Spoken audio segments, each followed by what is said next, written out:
नमस्कार दोस्तों, स्वागत है आपके अपने YouTube channel all government information में।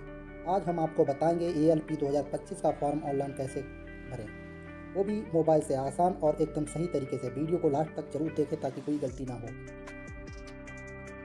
सबसे पहले आपको अपने मोबाइल में क्रोम ब्राउज़र ओपन कर लेना है। उसके बाद आपको गूगल पर टाइप करना है www.rrbapply.gov.in।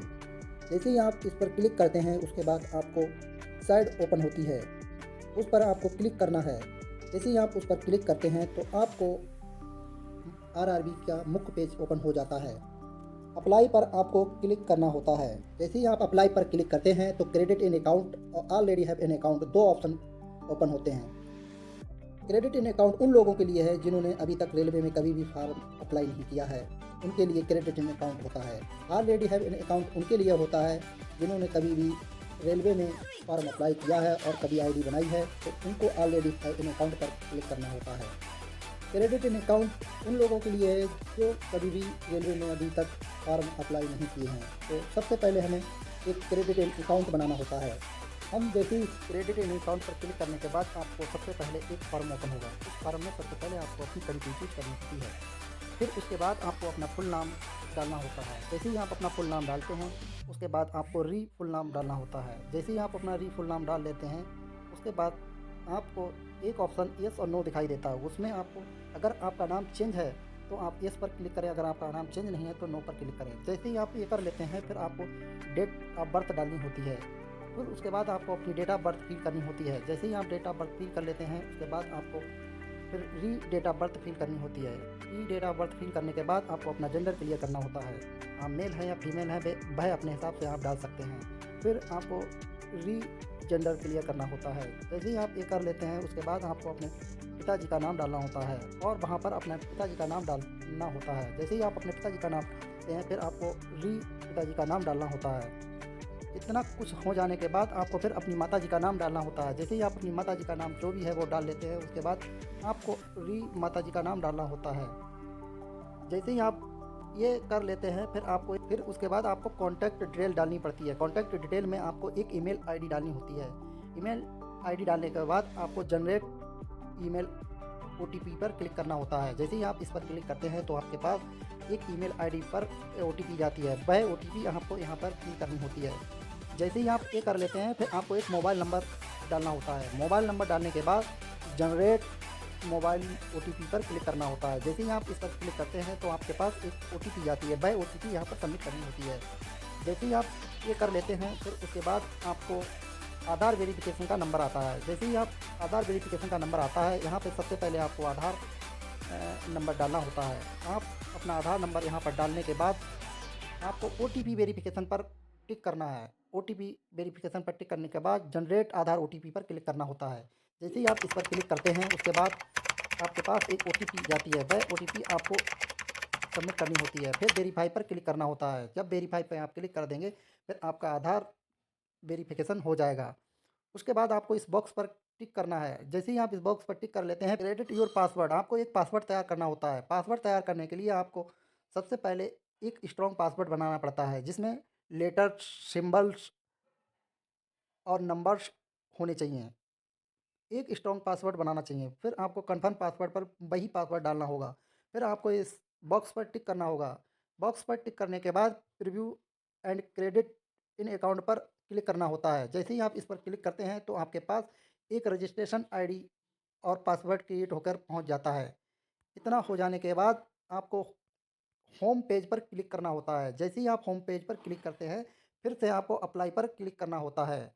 अप्लाई पर क्लिक करने के बाद आपको ऑलरेडी हैव एन अकाउंट पर क्लिक करना होता है। जैसे ही आप इस पर क्लिक करते हैं तो आपके सामने दो ऑप्शन खुल के आते हैं। पहला ऑप्शन होता है लॉग इन विद आधार, दूसरा होता है log in with RRB account. RRB account वह होता है जो आपने अभी क्रिएट किया था। आपके पास एक रजिस्ट्रेशन आईडी और पासवर्ड जाता है।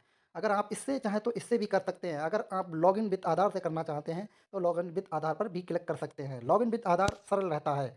उसके बाद आपको लॉगिन विद आधार पर क्लिक करना होता है। जैसे ही आप इस पर क्लिक करते हैं फिर आपके सामने आधार नंबर डालने और जनरेट आधार ओटीपी पर क्लिक करने का ऑप्शन आता है। तो हम चलते हैं इस पर अपना आधार नंबर सबमिट करते हैं। लॉगिन विद आधार पर क्लिक करने के बाद आपको अपना आधार नंबर डालना होता है। आधार नंबर डालने के बाद आपको रीजनरेट आधार पर क्लिक करना होता है। जैसे ही आप रीजनरेट आधार पर क्लिक करते हैं तो आपके सामने एक ओटीपी जाती है। वह ओटीपी जाने के बाद आपको इस बॉक्स पर टिक करना होता है, फिर लॉगिन पर क्लिक करना होता है। जैसे ही आप लॉगिन पर क्लिक करते हैं उसके बाद आपके सामने एक फॉर्म ओपन होके आता है। ऑनलाइन एप्लीकेशन पर फिर क्लिक करना होता है। जैसे ही आप ऑनलाइन एप्लीकेशन पर क्लिक करते हैं फिर उसके बाद आपको अपना आरआरबी चुनना होता है। आप देख सकते हैं CEN number 01/2025 requirement of assistant loco pilot, यहीं पर आपको अपना आरआरबी चुनना होता है। 20 आरआरबी हैं, उनमें से आपको एक अपना आरआरबी चुनना होता है। जैसे भी आप आरआरबी चुनते हैं उसके बाद आपको बॉक्स पर टिक करना होता है, फिर नेक्स्ट पर क्लिक करना होता है। जैसे ही आप नेक्स्ट पर क्लिक करते हैं उसके बाद आपके सामने एक फार्म ओपन होकर आता है। उस फार्म में आपकी पर्सनल डिटेल ऑलरेडी भरी हुई होती है, क्योंकि आपने जब क्रेडिट इन अकाउंट में जो डिटेल भरी होती है वही डिटेल आपके सामने सेम आ जाती है।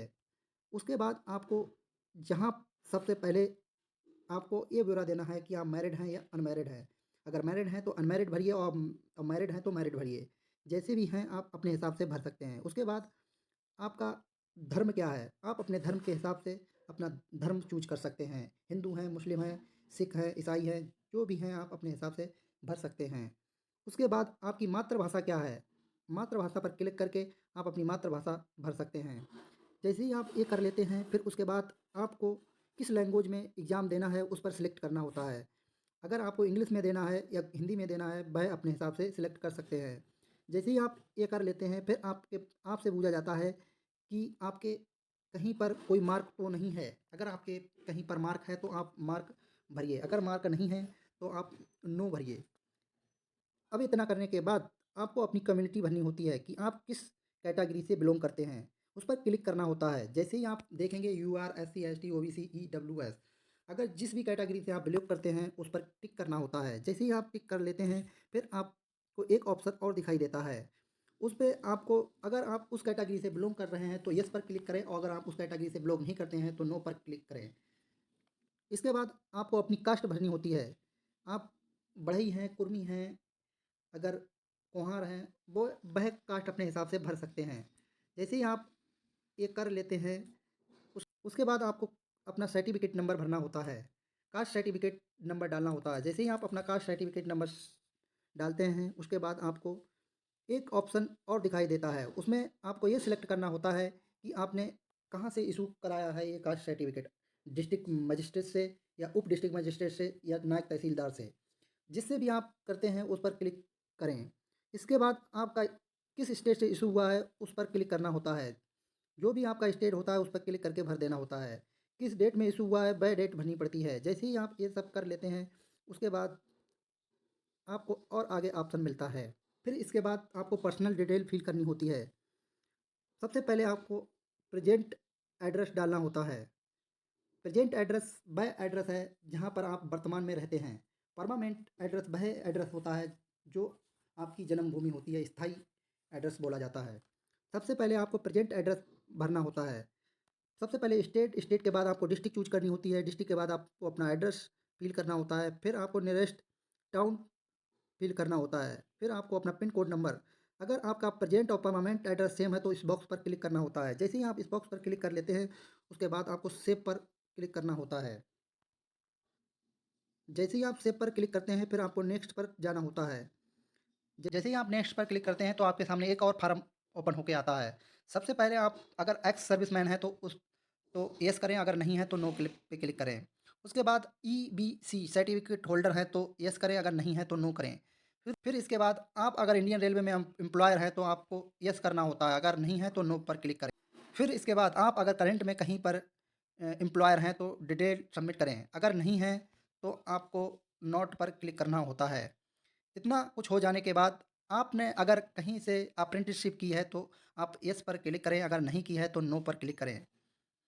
ये कुछ हो जाने के बाद आपको बैंक डिटेल भरनी होती है। सबसे पहले अपना नाम, नाम के बाद आपको अपना अकाउंट नंबर, और अकाउंट नंबर भरने के बाद आपको बैंक अकाउंट नंबर फिर से फिल करना होता है, फिर FCI कोड और फिर कन्फर्म पर क्लिक करना होता है। फिर उसके बाद बैंक का नाम डालना होता है और फिर एड्रेस डालना होता है। जैसे ही आप ये सब कुछ कर लेते हैं फिर आपको नेक्स्ट पर क्लिक करना होता है। जैसे ही आप नेक्स्ट पर क्लिक कर लेते हैं उसके बाद आपको क्वालिफ़िकेशन का ऑप्शन आता है। आप उस पे क्वालिफ़िकेशन पर ऑप्शन पर क्लिक करके आप इसको भर सकते हैं। आपने किस ट्रेड से किया है वो ट्रेड भरनी होती है, किस स्टेट से आपने वो किया है उसे भर सकते हैं। डिस्ट्रिक्ट आपकी कौन-सी है उसे भर सकते हैं। जैसे ही आपका फिर उसके बाद आप कौन से इंस्टीट्यूट से आपने आईटीआई की है, वह इंस्टीट्यूट भरते हैं। फिर पासिंग ईयर भरते हैं। जैसे ही आप ये कर लेते हैं फिर उसके बाद सर्टिफ़िकेट पर क्लिक करते हैं, फिर ऐड कर देते हैं।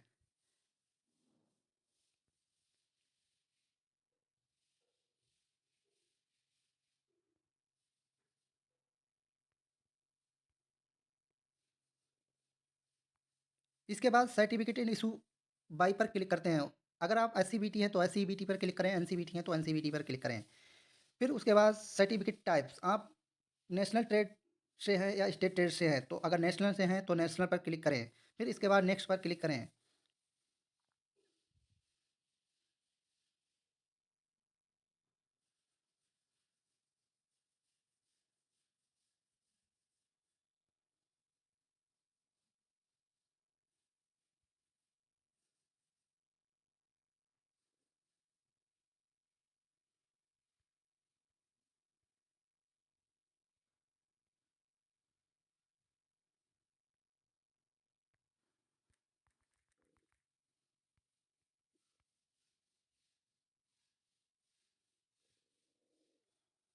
फिर इसके बाद आपको नेक्स्ट पर क्लिक करना होता है। नेक्स्ट पर क्लिक करने के बाद आपको फ़ोटो अपलोड करना होता है। उसका साइज़ 150 केबी से 100 केबी के बीच होना चाहिए। उसके बाद आपको सिग्नेचर पर अपलोड करना होता है। सिग्नेचर का साइज़ 49 से 30 केबी के बीच होना चाहिए। वह अपने हिसाब से करके इस पर अपलोड कर दें। कब अपलोड करने के बाद आपको नेक्स्ट पर क्लिक करना होता है। नेक्स्ट पर क्लिक करने के बाद आपको ट्रेड चूज़ करनी होती है। ट्रेड चूज़ करने में आपको प्लस वाला बेल आइकन दबाना पड़ता है। जो ट्रेडें ओपन होकर आती हैं उन पर क्लिक करते जाइए और क्लिक करने के बाद फिर आपको बॉक्स पर टिक करना होता है। फिर सेव एंड फिर नेक्स्ट पर क्लिक करने के बाद आप पेमेंट पे आ जाते हैं। पेमेंट आप नेट बैंकिंग या यूपीआई से कर सकते हैं। फिर उसके बाद आप फ़ोनपे से पेमेंट करने के बाद आप फार्म को सबमिट करके पेमेंट कर दें और आपका फार्म ऑनलाइन हो जाता है। फार्म ऑनलाइन हो जाने के बाद उसका एक आप प्रिंट अपने पास रख लें। तो दोस्तों ये था ईएलपी 2025 का फॉर्म भरने का एकदम सही और आसान तरीका। अगर वीडियो अच्छा लगा हो तो लाइक करें और शेयर करें और चैनल को सब्सक्राइब जरूर करें। अगर कोई सवाल है तो कमेंट में पूछिए, मैं ज़रूर जवाब दूंगा। जय हिंद, जय भारत।